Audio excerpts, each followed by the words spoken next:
आपको पता है पूरी बाइबल के अंदर एक ही व्यक्ति है जिसको पश्चाताप करने का कभी मौका नहीं मिला, वो यही था एसाव। आंसू बहा बहा कर भी बहुतों को लगता है जब चाहे तब पश्चाताप कर लेंगे, चलो पिक्चरों पे चले, टिकटॉक बनाएं, ये करें वो करें। मैं आपको बताना चाहता हूं कभी कभी पाप कर करके मन इतना कठोर हो जाता है कि पश्चाताप आसान नहीं होता। पाप कबूल करना बहुत आसान हो जाता है, मन फिराना बहुत कठिन हो जाता है कभी कभी। इसीलिए पाप ना करें। और जानते हो उसके बाद क्या हुआ? इसको सारे अधिकार मिल गए और ये अपने बाप के पास जाके कहता है डैडी, और देखो वॉइस कैसे मैनिपुलेट कर रहा है अभी, ये कितना सयाना है ये आज। जब यीशु का जन्म हुआ तो स्वर्गदूत ने क्या कहा? वो याकूब के वंशजों पर राज्य करेगा, इब्राहिम इसहाक नहीं लिखा है। और जानते हो वचन क्या कहता है? उसके बाद वो अपने बाप के पास गया, उसकी बाप की नजर कमजोर थी, उसके सामने बैठ के कहता है डैडी मैं आया हूं। कौन? मैं एसाव, बोल आशीष दे, मुझे अधिकार दे, मैं जानता हूं तू कल परसों कभी मरने वाला है। उसका बाप अंधा हो चुका था थोड़ा बहुत, पर वो बहरा नहीं था, वो सुन रहा था। और वो उसको कहता है तेरी आवाज थोड़ी अलग है यार, तेरे बोल तो एसाव की तरह है, सॉरी तेरे बोल तो याकूब की तरह है। बोलता है नहीं नहीं नहीं नहीं, मैं एसाव हूं। और उसने अपने पप्पा को बेवकूफ बनाया। उसके बाप ने उसे साका। डैडी ने उसे पूछा था तू कौन है? बोलता है मैं एसाव हूं। वहां से सारे अधिकार लेकर अपनी मां के पास जाता है। और अब देखो ये औरत क्या कर रही है। अपने घर को खराब करने का सबसे अच्छा तरीका है पक्षपात, पार्शियलिटी। तुम शेर हो ना तो तुमको खुदा एक दिन किसी सवा शेर से मिलवाएगा। सच में कभी कभी जब परमेश्वर देखता है ना लोग कलीसिया में नहीं बदल रहे हैं, तो वो दुनिया को यूज करता है आपको बदलने के लिए। क्या आपको पता है जब योना बोट में सोया था, उसको ये बोलने कौन आए? उठ प्रार्थना कर।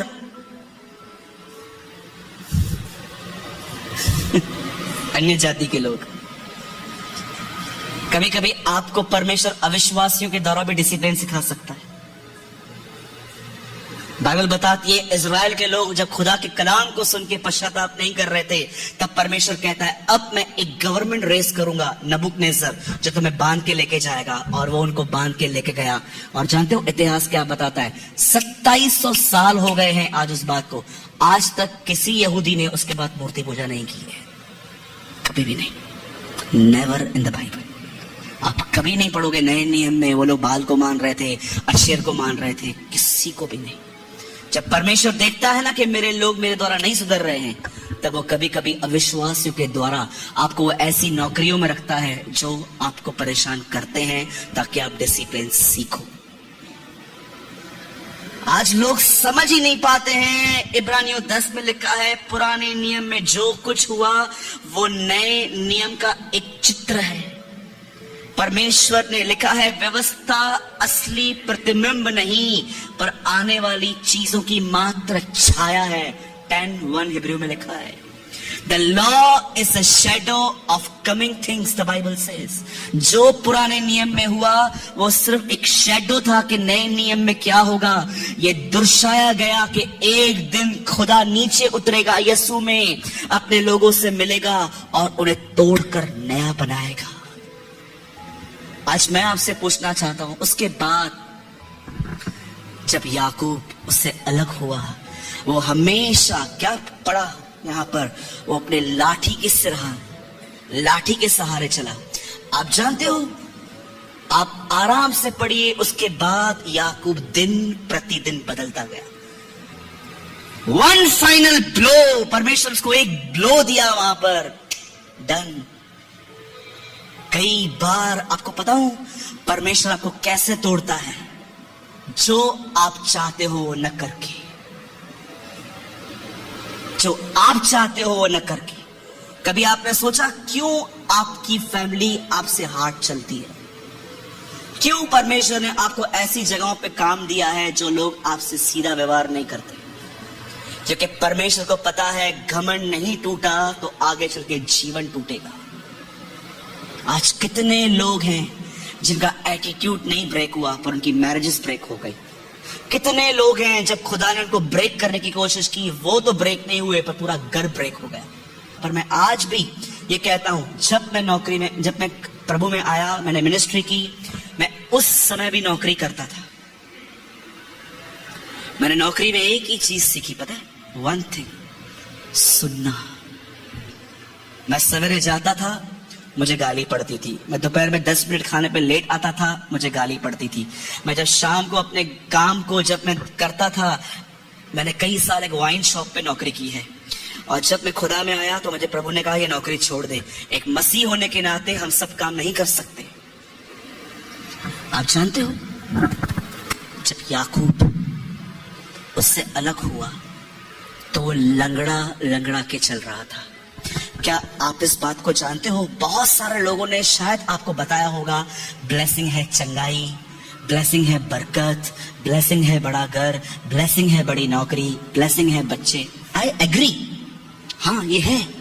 पर क्या आपको ये बात पता है, सबसे बड़ी आशीष ये है कि परमेश्वर आपको टफ टाइम में लेके जाए और वो आपके अंदर जो आपका समय पे भरोसा है कि मैं कुछ करूंगा, उसको निकाल के उसको अपने आप से भरे।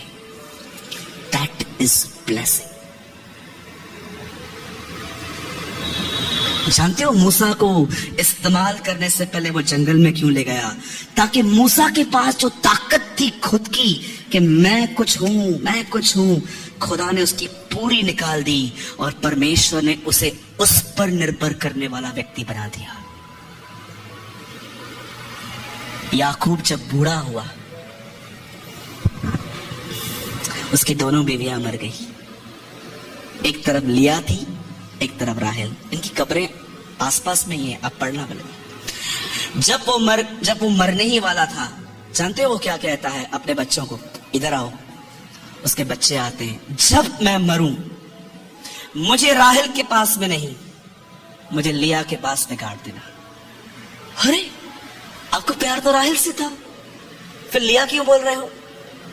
अंतिम दिनों में याकूब जान गया, राहेल को उसने अपनी ताकत से लिया था, पर लिया उसे खुदा ने दी थी। किस चीजों से आपको प्यार है मुझे बताइए? उन चीजों से जो दुनिया ने आपको दी है कि उन चीजों से जो खुदा ने आपको दी है? और मैं आपको बताना चाहता हूं, इसी याकूब ने अपने मरने से पहले अपने 12 बेटों के लिए भविष्यवाणी की। और जानते हो, उसने अपने एक बेटे यहूदा के लिए ऐसा कहा, तो सब भाइयों पे राज दंड लेके राज्य करेगा। क्या आप ये बिलीव कर सकते हो? यीशु यहूदा के गोत्र में से आया था। याकूब ने अंतिम दिनों में यीशु मसीह के विषय में बात की थी। परमेश्वर की विजय क्रूस से शुरू हुई जब उसका बेटा मरा, पर उसकी विजय तब पूरी होगी जब वो अपने बेटे को अपनी कलीसिया के बैठे हुए लोगों के अंदर देख पाएगा। इससे पहले कि लोग यीशु को बादलों पर देखें, उससे पहले लोग यीशु को आपके अंदर देखने चाहिए। आज मैं आपसे पूछना चाहता हूं, कितने लोग निर्णय ले रहे हैं आज कि खुदा जिसको जो बोलना है मुझे बोले, मैं इग्नोर करूंगा। आज मैं आपसे पूछना चाहता हूं और मैं वाइंड अप कर रहा हूं, क्या आप जब आपको खुदा तोड़ता है उसे तोड़ने देते हो? मैं यीशु के नाम से कहता हूं, आज ही आपको घर पे कोई चिल्लाने वाला है, चुपचाप सुन लोगे? दाऊद को एक व्यक्ति ने कहा, तू कुत्ता है। योआब ये सुन के कहता है, दाऊद मैं इसको खत्म कर दूं। दाऊद कहता है, मत मारना, यहोवा ने इसे अलाउ किया है मुझे श्राप देने के लिए। कभी कभी परमेश्वर आपके घमंड को तोड़ने के लिए आपको ऐसी जगहों पे रखता है जहां पर आप टूटो, जीरो बनो और उस पर निर्भर रहना सीखो। चलिए एक सवाल का उत्तर दीजिए और उसके बाद हम खड़े हो जाएंगे। आप जानते हो इस दुनिया में डिस्टर्ब कौन है? परेशान लोग कौन है? सिर्फ वही लोग जो स्वयं पर निर्भर हैं। बच्चों की शादी मुझे करवानी है, चर्च बिल्ड मुझे करना है, इसका पैसा मुझे देना है, ये चीज मुझे करनी है, ये चीज मुझे करनी है। जो लोग सेल्फ डिपेंडेंट हैं, जो एक घमंड का साइन है कि सब मुझे ही करना है, ये सब दुखी है। लेकिन सोचो उन लोगों के बारे में जो परमेश्वर पर डिपेंड हैं, जो जानते हैं कि खुदा मेरे बच्चों की शादी करवाएगा, खुदा मेरी कलीसिया को बनाएगा, खुदा मुझे चंगा करेगा। आप देखो ये हैप्पी हैं।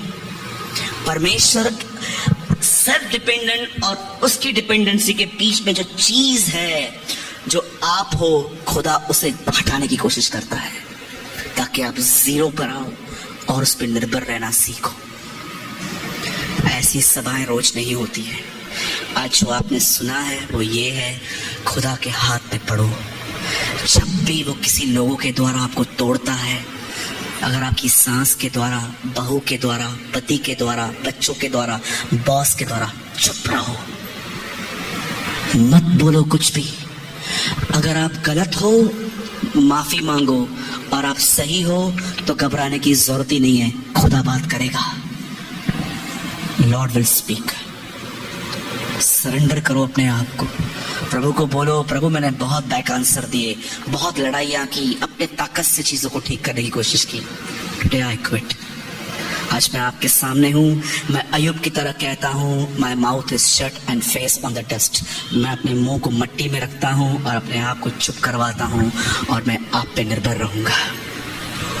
आप किससे नहीं बदल सकते हो। न मैं याबेस भाई को बदल सकता हूँ, न याबेस मुझे बदल सकते हैं। याद रखना, आप किससे नहीं बदल सकते हो।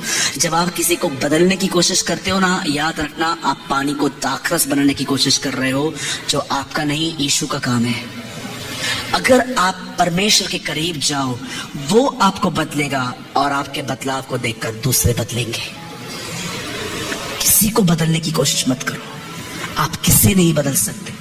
यीशु ने कहा, तुम एक सफेद बाल को काला और काले को सफेद तक नहीं कर सकते, तुम नहीं कर सकते।